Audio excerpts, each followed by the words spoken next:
महाभारत के 17वें दिन का युद्ध समाप्त हो गया था। अर्जुन के हाथों कर्ण वीर गति को प्राप्त हो गए थे। अपने प्रिय मित्र कर्ण की मृत्यु का समाचार सुनकर दुर्योधन टूट गया था। कर्ण की मृत्यु पर विलाप करता हुआ दुर्योधन रणभूमि की पावन धरती पर बाणों की शैया पर लेटे गंगा पुत्र भीष्म के पास पहुंचा। दुर्योधन भीष्म के पैरों को पकड़कर रोने लगा और बोला, प्रणाम पितामह। दुर्योधन को यूं विलाप करते देख भीष्म पितामह बोले, मेरे सिरहाने आओ पुत्र। दुर्योधन भीष्म के सिरहाने आकर बोला, पितामह, मैं आज बिल्कुल अकेला हो गया हूं। मेरा मित्र कर्ण, मेरा भाई राधे मुझे अकेला छोड़कर चला गया है। पितामह, इस तरह तो मैं दुशासन के शव पर भी नहीं रोया था, परंतु राधे की मृत्यु ने मुझे कंगाल कर दिया है। पितामह, मैं कंगाल हो गया हूं। पितामह, मैं कंगाल हो गया हूं। पितामह बोले, हे पुत्र, क्षत्रिय पुत्र को रोना शोभा नहीं देता। राधे की मृत्यु तो उसके जीवन का इकलौता प्रसाद है पुत्र। और यह न भूलो पुत्र, उस महान योद्धा का जीवन किसी तपस्या से कम नहीं था। उस अभागे राधे के हिस्से में हमेशा अपमान ही आया पुत्र, अपमान ही आया। और हे दुर्योधन, तुम उसे राधे समझने की भूल मत करना। वह कुंतेय था पुत्र। तुम्हारा मित्र कर्ण कुंतेय था। वह यह जानता था कि वह कुंतेय है, फिर भी वह तुम्हारे पक्ष में लड़ता रहा और तुम्हारे ही पक्ष में लड़ते लड़ते वीरगति को प्राप्त हो गया। दुर्योधन आश्चर्य से बोला, तो क्या कर्ण कुंतेय था पितामह? माता कुंती का पुत्र, उन पांडवों का भाई, और फिर भी वह मेरे पक्ष में युद्ध करता हुआ वीरगति को प्राप्त हो गया। आप जानते थे पितामह कि कर्ण पांडवों का ज्येष्ठ भाई है। पितामह बोले, हाँ पुत्र, तुम्हारे राधे का संपूर्ण सत्य यही है कि वह कुंतेय था। दुर्योधन क्रोध में बोला, आपने मुझे क्यों नहीं बताया?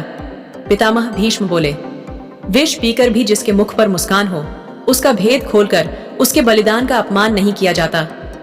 पुत्र, मैं कर्ण के बलिदान का अपमान कैसे करता? इसी कारण अपने रहते मैंने उसे युद्ध भूमि से दूर रखा। मैं नहीं चाहता था कि एक भाई दूसरे भाई को मारे। पितामह के मुख से कर्ण का सत्य जानकर दुर्योधन क्रोधित हो गया और वह बोला, वो कर्ण कुंती पुत्र था पितामह, जिसके सामर्थ्य के आधार पर मैंने पांडवों से शत्रुता की। वो मेरे शत्रुओं का ज्येष्ठ भाई था और उसे इस सत्य का ज्ञान भी था। पितामह, यही कारण था न कि कर्ण ने पांडवों में से किसी का भी वध नहीं किया था। ऐसा छल, ऐसा विश्वासघात, उस दुष्ट सूत पुत्र को मैंने सिंहासन दिया, सत्ता दी, संपत्ति दी, सम्मान का अधिकार दिया, परंतु उसने अंत में मुझे कपट दिया, मेरे पराजय की योजना बनाई। वह मेरे ही पक्ष में खड़ा होकर मुझे ही हराने की योजना बनाता रहा। पितामह, अब मुझे समझ आ रहा है कि क्यों कर्ण ने देवराज इंद्र को अपने कवच और कुंडल दान कर दिए थे, क्यों उसने निहत्थे भीम को जीवन दान दिया। जब वह अर्जुन का वध कर सकता था तो क्यों उसने सूर्यास्त का बहाना बनाकर उसे भी जीवन दान दे दिया था। पितामह, वह जीवन दान नहीं थे, मेरे साथ छल था जो मेरे प्रिय मित्र कर्ण ने मेरे साथ किया था।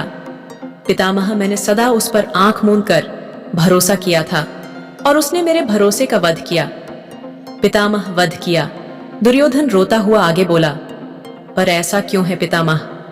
इतना सब कुछ जानने के बाद भी मैं उससे घृणा नहीं कर पा रहा हूं। इतना कुछ देखने के बाद भी पितामह, ये मेरी आंखें उसकी मृत्यु पर अश्रु बहा रही हैं। ऐसा क्यों है पितामह? बोलिए पितामह, ऐसा क्यों है? तब भीष्म बोले, ऐसा इसलिए है पुत्र, क्योंकि छल कपट से भरे इस महाभारत के युद्ध में अगर कुछ सत्य है तो वह तुम्हारी मित्रता है पुत्र। दुर्योधन और कर्ण की मित्रता है। एक तरफ कर्ण है पुत्र, जो यह जानते हुए भी कि वह जिनसे लड़ रहा है वह उनके भाई हैं, फिर भी वह अपनी मित्रता निभाने के लिए महाभारत की इस रणभूमि में मर गया।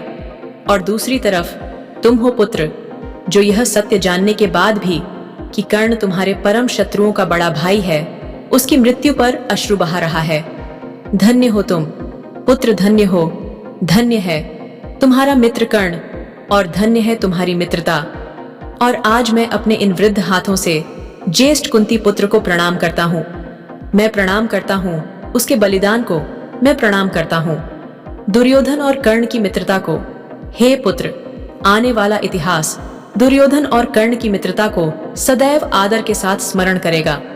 दुर्योधन विलाप करते हुए भीष्म पितामह के चरणों को स्पर्श करके अपने शिविर लौट जाता है। यह छोटा सा प्रसंग हमें बहुत कुछ सिखाता है। यह प्रसंग हमें सिखाता है कि विपत्ति के समय जो हाथ पकड़कर साथ खड़ा रहे वही सच्चा मित्र होता है। कुरुवंश की उस रंगशाला में जब कर्ण को सभी ने अस्वीकार कर दिया था, उस वक्त सिर्फ दुर्योधन ही वही मित्र था जो तब उसके साथ खड़ा था जब सभी ने उसको अब अस्वीकार कर दिया था। वह दुर्योधन ही था जिसने कर्ण को यह जाने बिना कि वह किस समाज से है, किस कुल से है और की जाति से है, उसे स्वीकार किया था।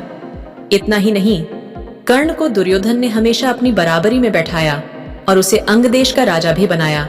वहीं कर्ण ने भी अपनी दोस्ती का फर्ज निभाते हुए दुर्योधन के लिए महाभारत की उस रणभूमि में अपने प्राणों का बलिदान दिया। तो दोस्तों, यह थी आज की वीडियो आपको कैसी लगी हमें कमेंट बॉक्स में लिखकर जरूर बताएं। वीडियो पसंद आई हो तो वीडियो को लाइक करें, वीडियो को अपने दोस्तों और परिवार में शेयर करें और चैनल पर अगर नए हैं तो चैनल को सब्सक्राइब जरूर करें और कमेंट बॉक्स में सच्ची श्रद्धा से जरूर लिखें। जय श्री कृष्णा। राधे राधे। वीडियो को अंत तक देखने के लिए आपका धन्यवाद।